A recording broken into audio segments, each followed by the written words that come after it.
What is up, everybody? Raymond Summerlin here. This is the Sharp Angles podcast, and I am joined tonight by the NFL draft guru, the betting guru, the everything guru of sharpfootballanalysis.com, Mr. Ryan McCrystal. Ryan, how you doing? I'm doing well. Thanks for having me on. Excited to start diving into the prop bets this year.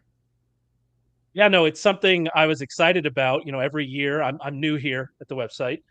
Every year they said, "Oh, Ryan does this over under series," and I went back and read your over unders from last year. I was like, "Oh yeah, I'm well into this. We need to definitely talk about the over unders."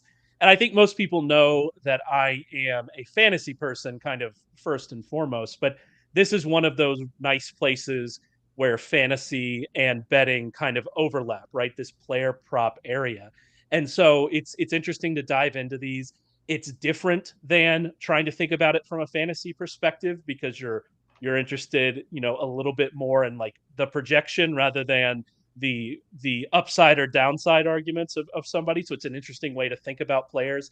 And so yeah, I'm into this a lot. I'm very excited to start talking about it. You can actually find the write-ups for the quarterbacks we're going to talk about tonight over at Sharp Football Analysis. Next week, running backs will be coming out, the week after that, wide receivers, and the week after that, tight ends. And so we're going to have a ton of prop bets all for free over at the website. So make sure you check that out.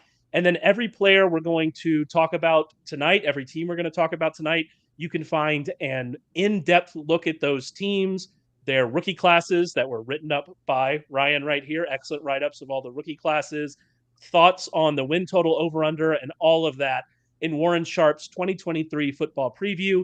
It's available at sharp.football. If you want $8 off, you can put in the code August. The code August, as in the month we are currently in, that'll give you $8 off that. And while you're there at Sharp Football Analysis, you should probably check out the futures package. If you're interested in props and things like this, I'd recommend you look at that futures package. Warren has hit on 68.4% of all of his non-long shot props over the last 5 years. He's amassed 27.2 units of profit over that time period. You can get that futures package for $50 off if you use the promo code FUTURES50. So that's available to you as well. There's so much information. Make sure you go over there and check it out. But we're going to talk specifically about some of the overs and unders that Ryan wrote about over on the website. I want to get started, though, talking about just unders in general. And there was an interesting stat that I came across on Twitter from Connor Allen of BetSperts, a great follow on Twitter. I recommend that you do. And he pointed out that the under on player props has hit 61% of the time over the last two seasons. It was 63% in 2021, and it was 60% in 2022.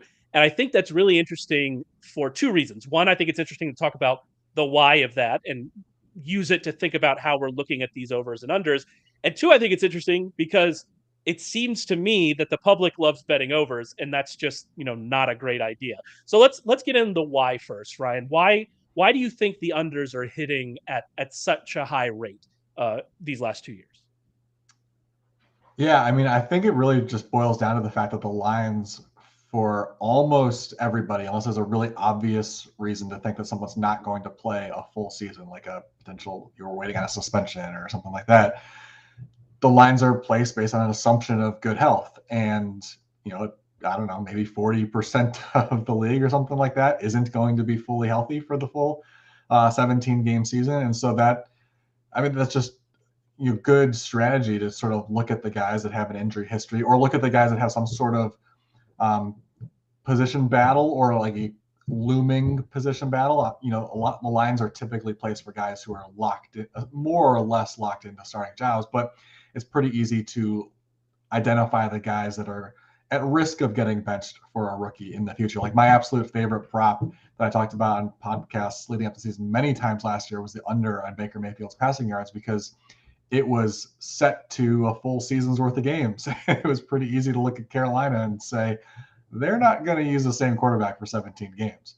So if you can just identify those particular players, there's ones that jump out. And, guys shock us all the time. Geno Smith certainly would have fallen into that category as a guy who might not play a full season last year. And obviously he exceeded expectations. So that can happen to us. But more often than not, we can pick out a handful of guys who are at risk of not playing a full season, and will hit over 50% of those pretty regularly. Yeah, and I think, you mentioned the injury side of it as being one of the potential outs on the under. And the other potential out is the other thing you mentioned there is we think we're better at predicting, especially this is true when we get to running backs and wide receivers and tight ends. We think we're better at projecting what the depth chart will be in week 12 than we are.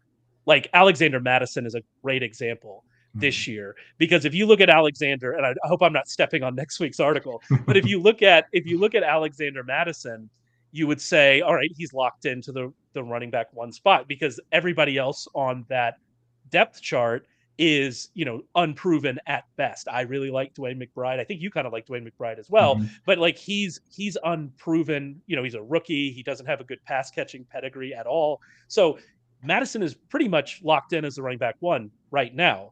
There are a lot of veteran running backs out there. He could be bad. He's been bad the last 2 years, and Dwayne McBride could take a step forward. Ty Chandler, although it seems like camp's not going well for him, he could take a step forward. And so this thing that we know, right, that Alexander Madison's the running back one is not necessarily true. And so there's so many outs here for the under. And if I'm looking at that kind of how well the unders have done, when I look at the lines this year, it really seems to me like the lines makers are begging us to take the overs. Some of the totals are wild that you're looking at. Some of the ones we're going to talk about are like I look at them, I go, "There's no way that this is the line." Trevor Lawrence's line stands out to me as one that just doesn't make any sense, and it seems to me that they're trying to entice us here to take the over. And I've always kind of been of the opinion if that's what the lines makers are trying to make you bet, then we probably should be going the other direction, right? Yeah, of course. I mean, if you get that sense, I feel like I get that sense more often in college football. It's pretty common there where you feel like, someone knows something kind of lines. Yeah. But yeah, whenever you get that sense that you should be wary of going with what seems like obvious. But yeah, I mean, I do feel like some of the lines are surprisingly low, but I still like. We're going to talk about some of them here with the quarterbacks. There's still quite a few unders that. I mean, my favorite bets are still the unders because there are still Yep. quite a few of these that we've identified that we'll talk about in a minute that just sort of stand out as guys that are big risks for one reason or another. And ultimately, even though the lines overall they do kind of seem like they're low, but I'm hesitant to trust that sense because it is really, if you go and look at these numbers compared to players' past performances and whatnot, they do sort of fall in line. And so even there, like to predict that if someone's coming off a really good, like Lawrence coming off a really good year, it's certainly within the realm of possibility that he has a really good year and just drops off a little bit because of fluctuation in circumstances throughout the season. So I'm always going to be more hesitant to jump on those lines. Whereas the unders, once I identify a player like he's at risk to go way under this, I'm definitely going to bet that. Because if I can get a group of those, like I said, if you can get a group of a few of those that you like, you're probably going to profit from that group as a whole. Even if there's a Geno Smith in the mix that exceeds it, as a whole, you're probably profiting off that group of unders. Let's actually get to one of those unders then that kind of fits this discussion we're having perfectly, and that is Lamar Jackson. Lamar Jackson's total yardage total is currently set at 3,500 and a half. That's available at both DraftKings and Underdog. By the way, we're going to be talking about some Underdog lines. You can get the Sharp Fantasy Football Draft Kit for just $1 if you sign up and deposit at Underdog. Information on how to do that, it's at sharpfootballanalysis.com. Underdog also has these season-long bet lines. They're called pick'ems over at Underdog. So, there's a lot of ways to get involved with Underdog. So if you want the Sharp Fantasy Football Draft Kit, you can go sign up, deposit at Underdog, get it for just $1. It's really the right way to go. But talking about Jackson, I think Jackson fits what we've like all of these cautionary undertales. It seems like Jackson really fits that mold to a T this year. Yeah, absolutely. This is one of my favorite unders. And then it's really the obvious thing right at the top is he's the injury 2 years in a row that he's missed. I believe it is 5 games in each season. I believe it was. And so if that happens again, the under's a winner. Like it's as simple as that. He needs to, Yeah. he maybe if things go really well for that passing offense, he doesn't need to play 17 games, but he can't miss more than 2 games most likely at this number, even if he's starting to exceed some of his passing trends in the past. He's going to need to be healthy for much more than he was the past 2 seasons. And to hit the over, he's got to exceed his career high by about 400 yards.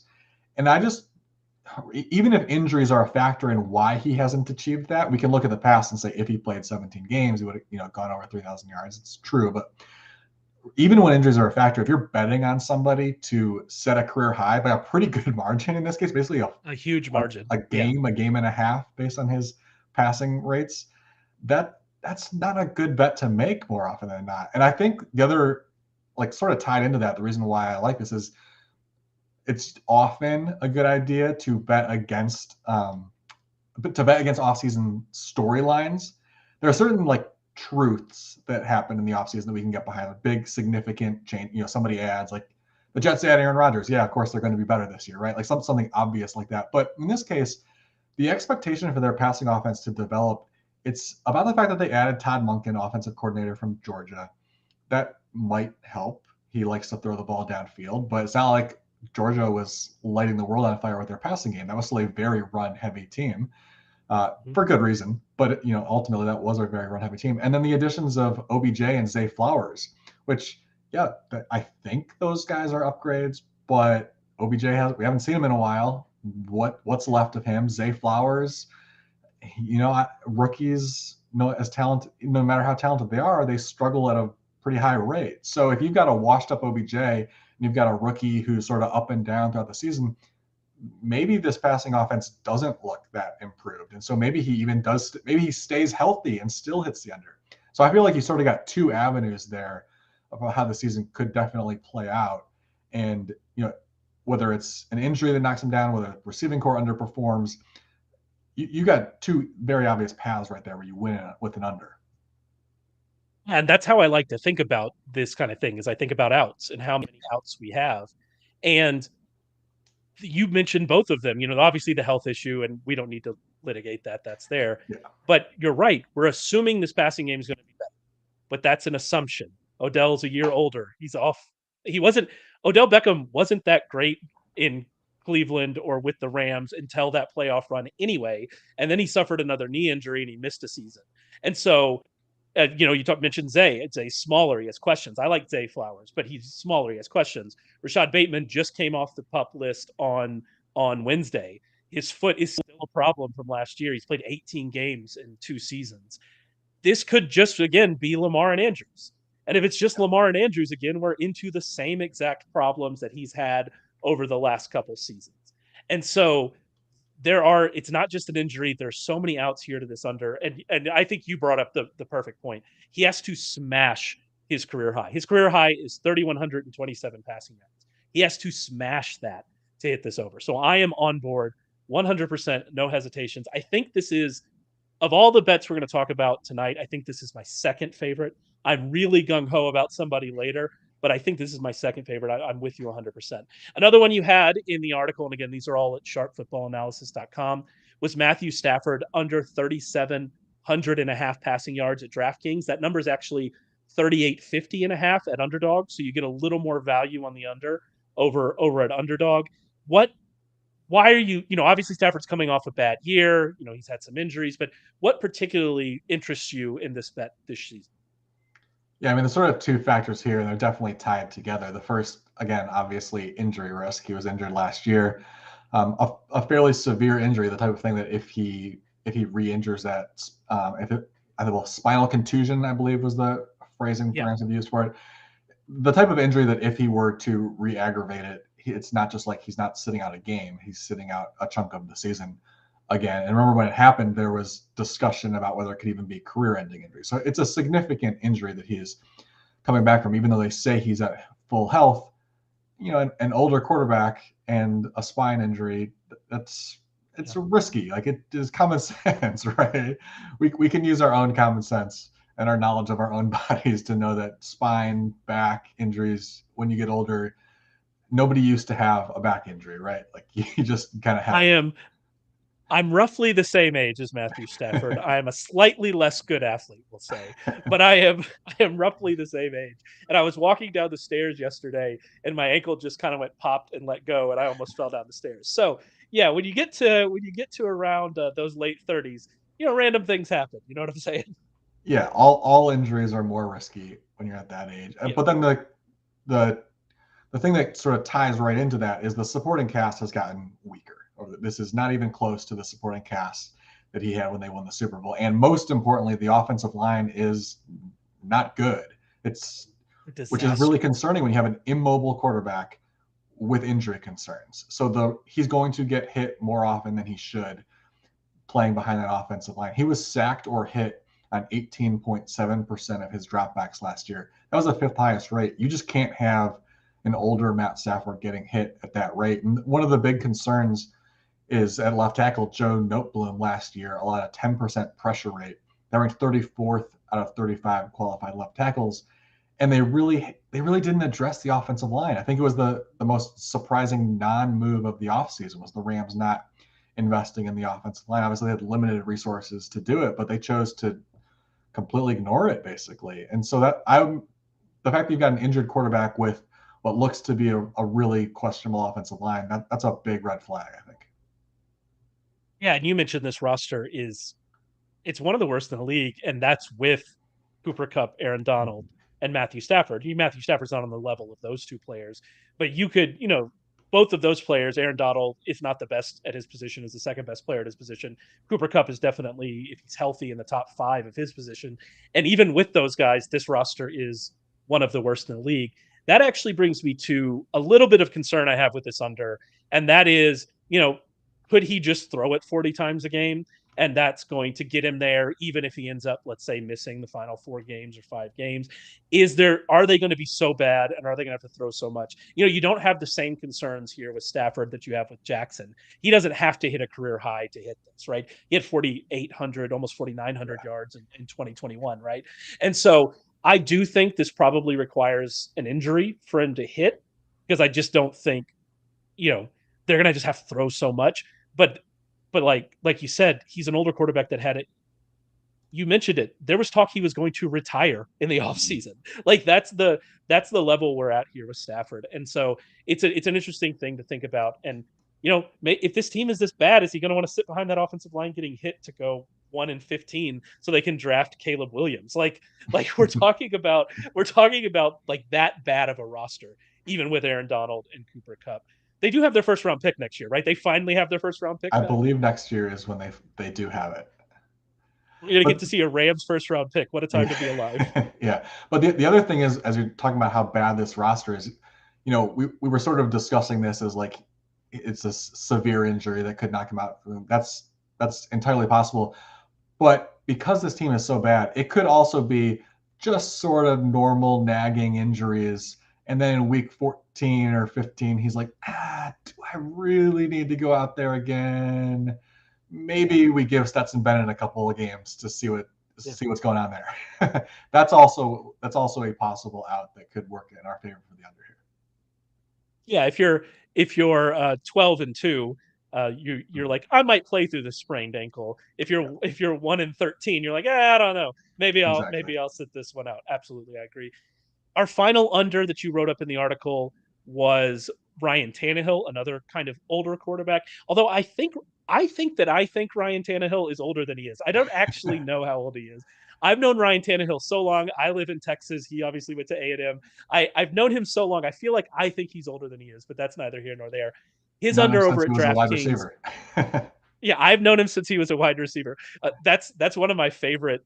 It's one of my favorite announcer trope Yep. about we hear it less now, but at the beginning of his career it was funny. And he was a college wide receiver. Thanks, champ. I've never heard that one before. But but Ryan Tannehill, yeah, Ryan Tannehill is under over at DraftKings, or his total over at DraftKings is 3,075.5 passing yards. At underdog, it's 3,250.5. So again, a little bit better value at underdog again on Tannehill. I think going back to the Jackson conversation, the Tannehill conversation feels similar, but also to like the nth degree of what we were talking about with Jackson, because you have even one more out with him. Yeah, I think this is my favorite prop that I've come across so far. And it really boils down to the fact that this line does seem to be assuming he plays a full season, which won't happen. I mean, this is the Baker Mayfield thing that I mentioned before. it's a really similar situation, except maybe even more obvious than Baker Mayfield, because Yeah. it's not like Baker Mayfield had any young quarterbacks knocking on the door. Tannehill's got two young quarterbacks knocking on the door that they need to play. So, like, at some point this season, Will Levis is going to play.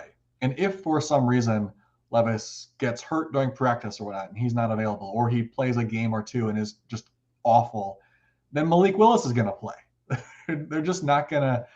They're not going to ride out the season with Ryan Tannehill. The only way that happens is if this team dramatically exceeds expectations and they are like solidly headed towards the playoffs, which I can't imagine that's going to happen. But that's really the only scenario where he plays a full season, because they have to see what Will Levis is, and even if Levis isn't there, they're going to want to see what, maybe Malik Willis has improved in a year. Like they got two quarterbacks that they're going to want to see, and so if even if you look at sort of like a more optimistic timeline for the season, I would say maybe he plays 13 games. Maybe it's like Mariota and Ritter last year, where Mariota went 13 games, and Ritter got the final four. Depending on where you get the line, I forget exactly what the line was when I looked this up, but right around where the line is, he's going to have to, in 13 games, if he plays that chunk, he's going to have to average more yards per game than he has at any point in his Titans career. And that's not going to happen at this point behind with the supporting cast that he has. Although it's slightly improved in the last few weeks, but he's not going to put up those kinds of numbers at this stage in his career. So I think the only way we lose this is the Titans completely shock us and are one of the best teams in the AFC. I agree with that.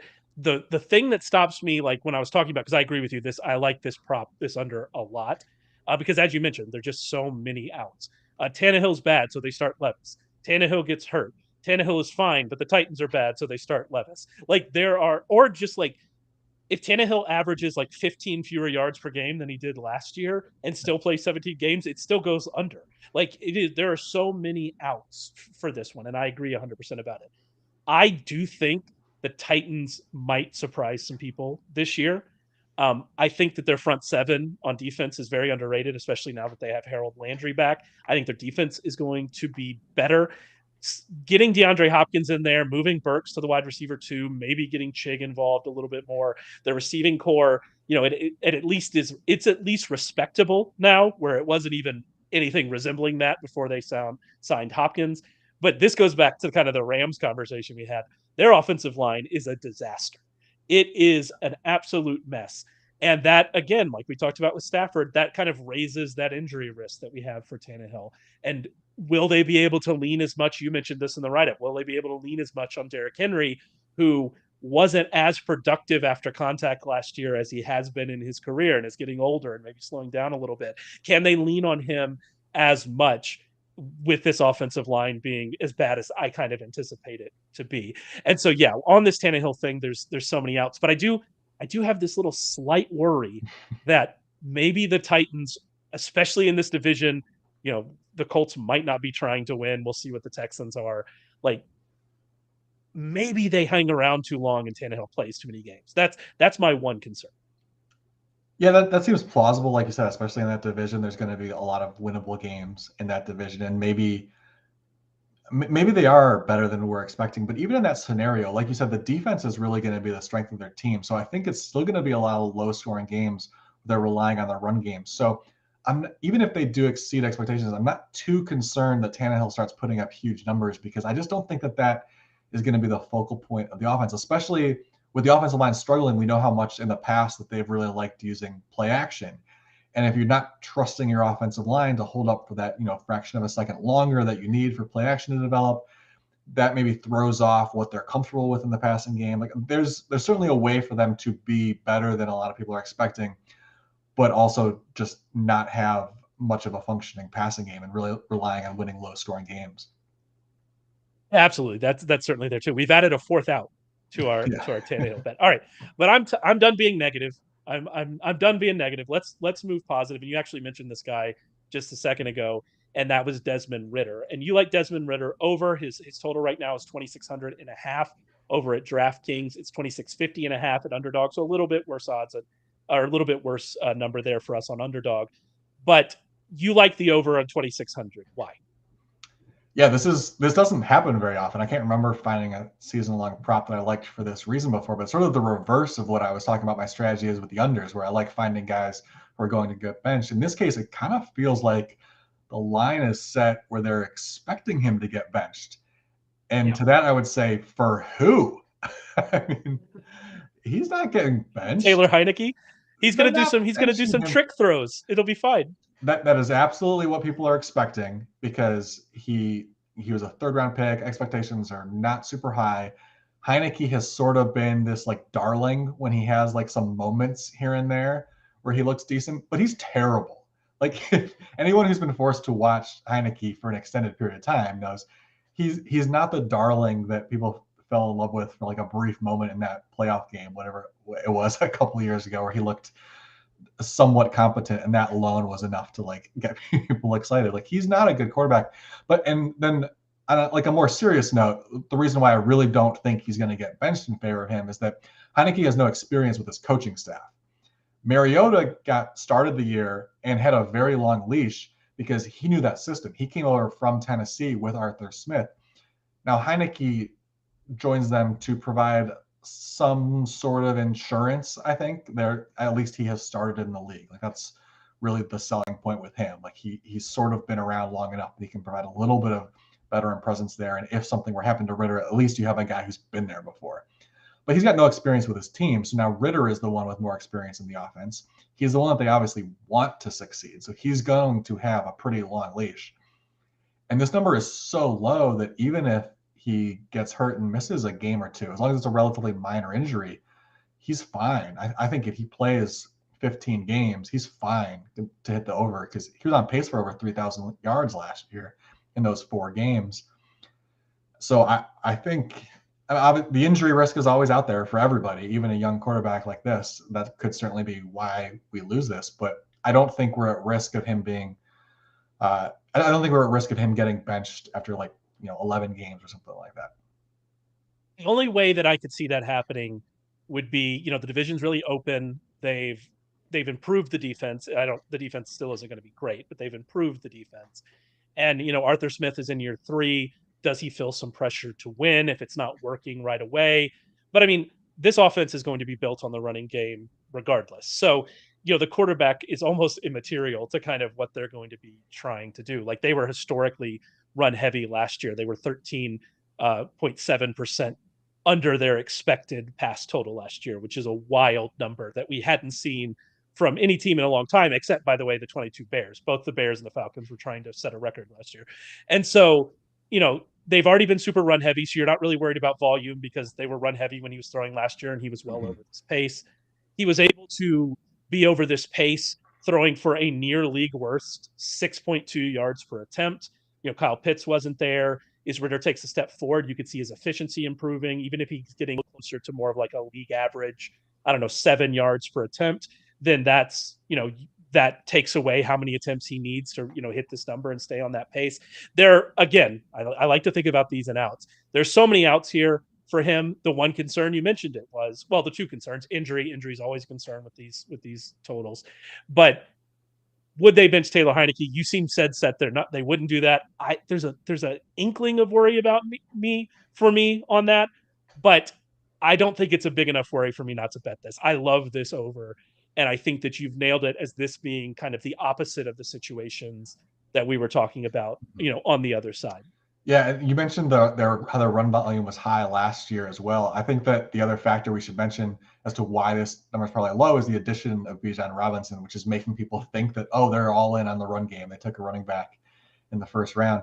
The reality is they ran a lot last year, and it was a good run game. So they're not adding this because they need to improve the run game, which makes me think that, if anything, Bijan Robinson might decrease their run volume because what they missed from the running backs last year at times was passing game.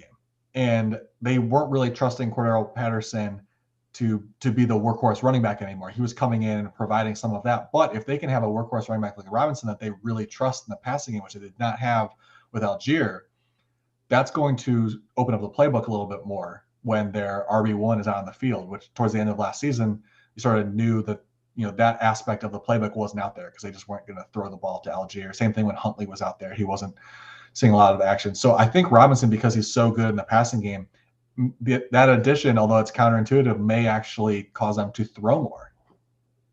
He averaged 13.4 yards per catch in college. Bijan did, Crazy. and he was the only back last year. I believe this is right. This is a Reach Rebar stat.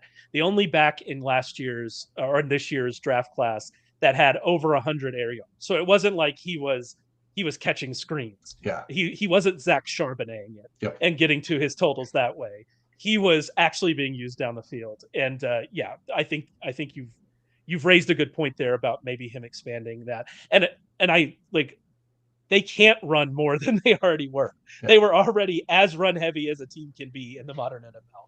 And so yeah, I'm not particularly concerned about that. Another one here is Jalen Hurts, over 22 and a half passing touchdowns. It's 23 and a half over at underdog. So again, a little bit less value on the underdog line there if we're taking the over. I'll talk about kind of some of the reasons I find the Eagles passing game absolutely fascinating, trying to project them for fantasy moving forward. But what is it about this bet that you like? Yeah, well, first of all, to just to be totally transparent with these that we're giving out, I'm giving out 3 overs and 3 unders in these articles. So my confidence level is not as high on all of them, obviously. We're creating content to an extent here. I do like these, and I actually have bet this, but I'll adjust how much I put on something depending on my confidence level. Sure. Sometimes I wrote about it, so I really want to be right. So I got to throw a little something on it to put a little extra juice behind it. But so these last two that we're going to talk about are, I don't have the same level of confidence as the first four, which are really, those were my four high confidence level quarterback props. These next two that we're going to talk about are slightly a tier below that, ones that I like, but I wouldn't put them at like my full strength confidence level. So what I like about Hurts is sort of that it's really two factors. One, that last year was really just the first step in what seems to be trending in really the right direction. So I don't think that we should assume that he's now reached his max potential. And he threw for 22 touchdowns last year, obviously missing a little bit of time. So, he was on, if healthy, on pace for higher than that. But with running quarterbacks, we should always be aware that them missing a game or two is very plausible, if not probable, with running Exactly. quarterbacks like this. So it seems fair that it's set to a level where we would say he's probably going to miss some time, is sort of what they're saying by setting it the same as last year. But we saw their passing rate in the first 3 quarters. From 2021, it was at 49.8%. Last year was 58.1%. So their confidence level in him just skyrocketed. And we should assume it's going to stay the same because obviously he met all expectations last year, and Yep. met all internal expectations, I should say, exceeded outside expectations by a lot. And I don't see any reason why that there shouldn't be higher expectations on him now. Like, he's still a young quarterback who's continuing to grow. It's not unrealistic to think that they could ramp that up even more, especially as they want to keep him healthy. So we could see that already relatively high passing rate jump up. The other factor here that I think has been really under discussed with the Eagles as a whole is just how unrealistically dominant they were last year. The Eagles are a great team. They're a legit Super Bowl contender once again, but they're not going to just plow through the season the way they did last year. They had a league high 55 offensive drives when they had a double-digit lead. Obviously, that affects your passing rate. They were a high passing team despite that fact. So I think just even if they are just as good as last year, they're probably not dominating at that level just because the randomness of the season is going to not allow you to do that. Teams just don't blow through 2 seasons back to back.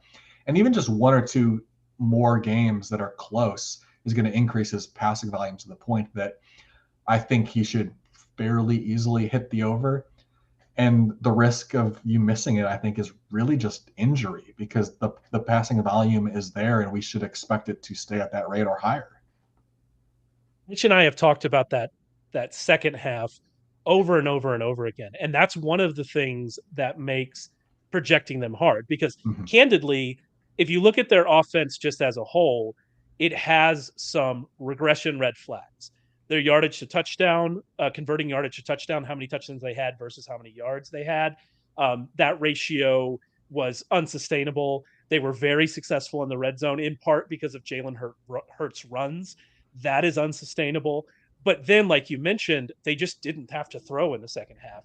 Jalen Hurts had it was 23rd among all quarterbacks in second half dropbacks.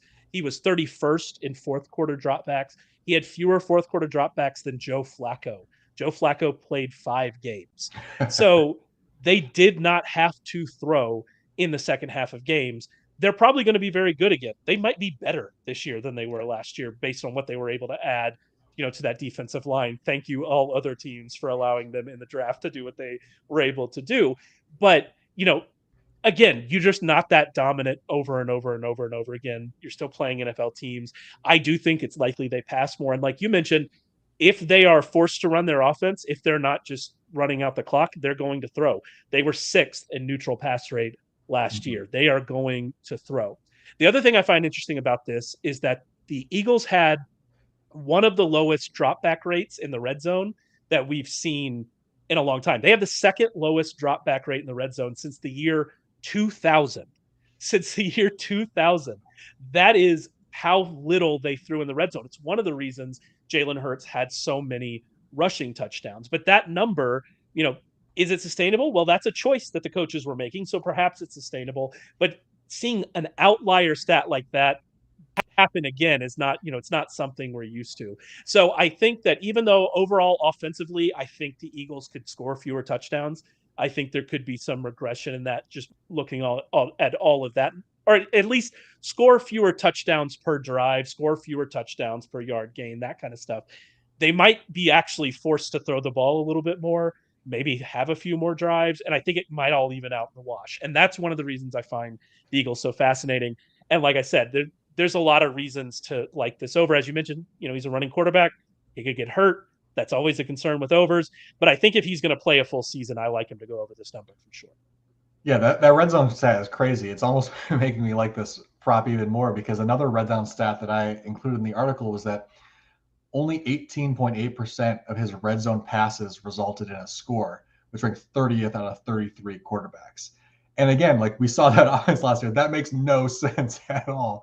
Exactly. That's some of that is play calling probably, but obviously there's like a flukiness to that. Like Jalen Hurts should not be at the bottom of the league in percentage of passes resulting in a score in the red zone. So if he's dropping back in the red zone at such a low rate, which we don't expect to continue, and an incredibly low rate of those dropbacks are then resulting in passing touchdowns, which we don't expect to continue, it just stands to reason that even if the offense as a whole regresses a little bit, he's just positive regression here is going to dictate that, a relatively healthy season pushes him over this hopefully pretty easily. Yeah, absolutely. And by the way, those red zone stats and some of those yardage to touchdown stats, all of those are courtesy of Rich Rebar. All of them are available in the fantasy football draft kit, which you can get if you sign up and deposit at Underdog for just $1. So deposit at Underdog, go ahead and make some wagers on some of these over unders we've been talking about, and then go and read the draft kit and find all of those nuggets from Rich Rebar, the best in the business, Rich Rebar. So make sure you go and check that out. All right, we've got one more to talk about here, and that is the one that I am actually most excited about. I don't feel great being most excited about an over for all the reasons that we've talked about, but I love Justin Herbert over 4,450 and a half passing yards. It's the same exact number at DraftKings and Underdog. It's the easiest over on the board to me. And it's funny you mentioned kind of players that underwhelm, that do worse than we kind of expected they would. That was Herbert last year for a lot of very good reasons. And now we're seeing maybe we're being a little bit hesitant on if he's going to be able to come back. But there are so many reasons to think that this passing game under a new offensive coordinator with a healthier offensive line and wide receivers is just going to be much better this season than it was last season. Yeah, I mean, this one other than common sense, I guess I would say. Like, he went over this number in each of the past 2 years in spite of Joe Lombardi calling plays for him. And I know that, opinions on Kellen Moore are mixed. People aren't necessarily thrilled about him being there, but it's an upgrade. Like, it's definitely an upgrade just by getting rid of Lombardi and getting a, at worst league average play caller in there is going to be an upgrade. So if he was, surpassing these numbers despite what he was dealing with on the sidelines over the past couple of years, I think he should clear this pretty easily. And the other, factor here is I think some people are maybe expecting that Moore would be a little bit lean towards the run a little bit more because obviously Dallas had been that in the past. But look at their running backs. Obviously, everybody likes Eckler, but the passing game is a big reason why we all like Eckler. And then he's 28 years old. So do you really want to give a huge boost to his run game volume at that age toward what's probably towards the end of his career, especially when they did not address the depth in their backfield? We've seen all their backups in the past, and there's nothing to get too excited about there. Like if something were to happen to Eckler, if they're overusing him and they need to lean on those backups, I think the run game is going to stall out, which is just going to help Herbert hit the over even more. They don't have the run game, I don't think, to support a huge increase in that area. So, like I said, there's not a whole lot of numbers that I'm using to support this other than I can't talk myself into him producing less than he has the past 2 years, despite getting rid of Joe Lombardi. And I think, you make with Moore, it is tough to separate him from the coaches he was working for. Mm-hmm. He worked for 4 years under the Clapper, right? Or 3 years under the Clapper, and then for a couple years under McCarthy. And so it's tough to know. It's tough to know how much of that was the other coaches and how much was him. I will say before McCarthy got there, he was, the Cowboys were more mid-pack on first down run rate.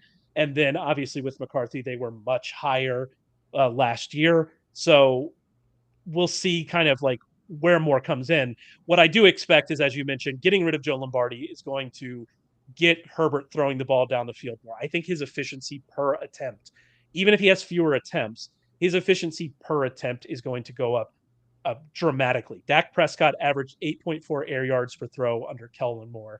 Herbert was at 6.4 last year. Criminal. That is Matt Ryan levels of air yards per throw. It is criminal is the right word. Like there was no reason for that. And it's not like he hasn't been successful on throws that travel at least 15 yards in his career. Herbert has averaged 0.62 expected points added per play, the 47.7% success rate, 13 yards per attempt, and an 8.6% touchdown rate in his career. And I know that's a lot of numbers. I can just tell you those numbers are really, really good for players. Those are top 10 numbers for quarterbacks throwing down the field. And so if Kellen Moore is going to allow him to throw down the field, their offensive line, especially Slater, can stay healthy. Their receivers can stay healthy. And obviously they added Quentin Johnston. You and I have had some conversations about Quentin Johnston, and we have no idea. I have no idea if he's good or not, but at least they added a first round pedigree wide receiver to pick up the slack when Mike Williams misses time. More evidence that they want to throw the ball. Whether exactly. He's good or not, I was going to say evidence of their mindset. Yeah, I was going to say if Mike Williams misses time, but I think at this point, when Mike Williams misses time is where we should get. But yeah, and again, it's evidence they want to throw the ball. So I think Herbert is going to have a massive season as a passer. And I think maybe we're getting a little bit of a discount on this line because they disappointed a little bit last year. Yep. Completely agree with that logic. All right. So that's it for us. You can find all of these at sharpfootballanalysis.com. Go and check them out. Stay tuned. We're going to have running backs next week. We're going to have wide receivers the week after that, tight ends the week after that. So make sure you go and check that out. Check out the draft kit on sharpfootballanalysis.com. Rich Rebar is going to be in the feed tomorrow with Evan Silva. So make sure you tune into that, and we'll see you next time.